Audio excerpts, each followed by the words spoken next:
CBARB, saya Hakim Arbiter, dan saya CPL, pengacara khusus pengadaan barang dan jasa.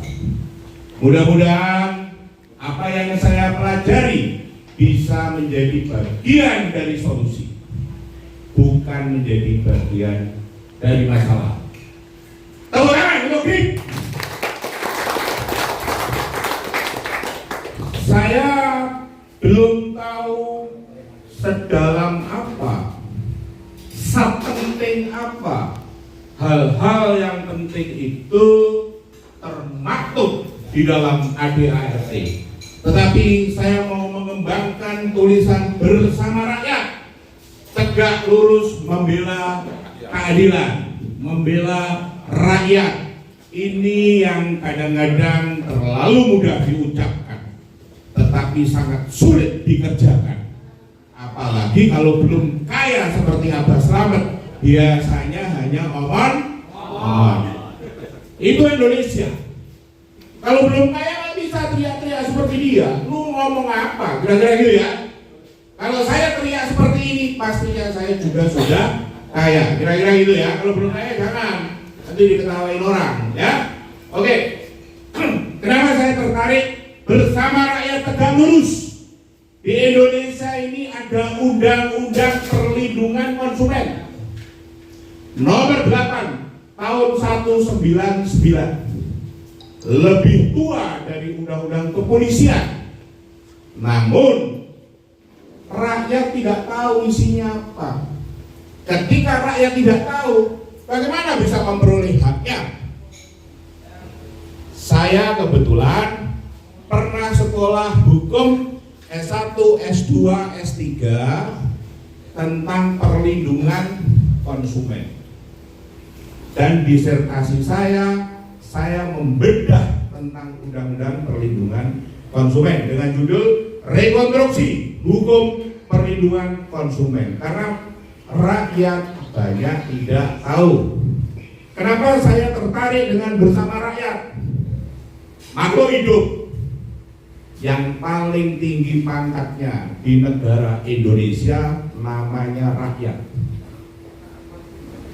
Bukan polisi, bukan jaksa, bukan pula hakim.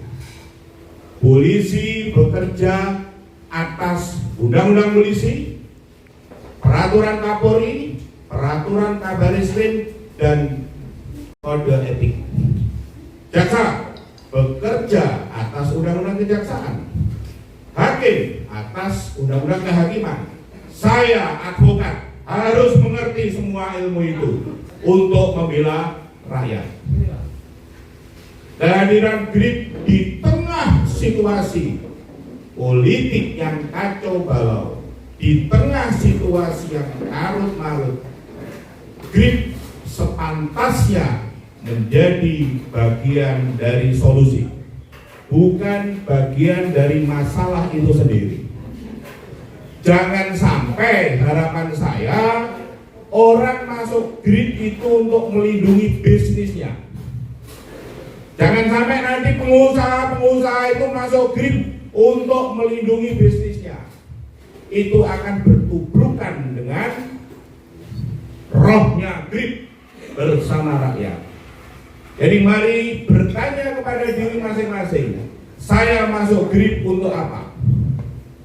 Betul-betul untuk membela rakyatnya? Atau sebaliknya, panjenengan semua yang bisa menjawab. Hari ini ada persoalan banyak dengan APH.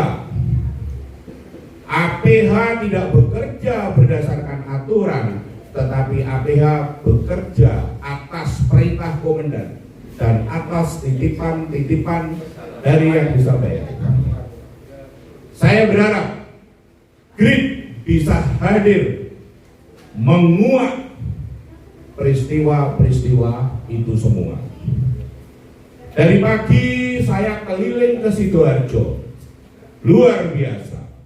Sidoarjo ini ternyata dikelilingi oleh daerah kawasan industri. Dan saya meyakini ada persoalan-persoalan pelanggaran hukum yang sangat serius di sana.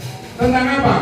tentang perizinan orang asingnya, tentang apa? Tentang perizinan amdalnya, tentang lingkungan hidupnya. Panjenengan bisa masuk untuk melakukan audiensi. Tujuannya apa? Mengamankan lingkungan. Jangan sampai orang-orang Sidoarjo ini hanya sebagai penonton bagi orang-orang lain yang berinvestasi di Sidoarjo tanpa menikmati manfaat dari bisnisnya mereka. Minimal kalau mereka dalam potongan ayam itu menikmati dadanya, ya teman-teman dapat pahanya, atau paling sedikit grip dapat sayapnya, kira-kira begitu. Jadi konsepnya harus berbagi. Jadi saya pikir itu mudah-mudahan kehadiran saya bisa menjadikan peneduh, penyemangat, dan juga bagian dari solusi persoalan-persoalan hukum yang ada di GRIP, yang ada di Sidoarjo, yang ada di Jawa Timur. Kurang lebihnya mohon maaf karena waktu yang sangat singkat ini tidak mungkin mampu untuk memotret seluruh persoalan yang ada. Tetapi saya berjanji, insya Allah setiap hari Minggu, Senin dan Selasa saya ada di kota Sidoarjo. Silakan diagendakan, kita ngopi, ngasah pikir untuk kemajuan kita semua. Tepuk tangan untuk GRIP. Saya pikir cukup karena saya ada kesibukan di kantor Gresik. Tanpa mengurangi rasa hormat, saya undur diri. Assalamualaikum warahmatullahi wabarakatuh.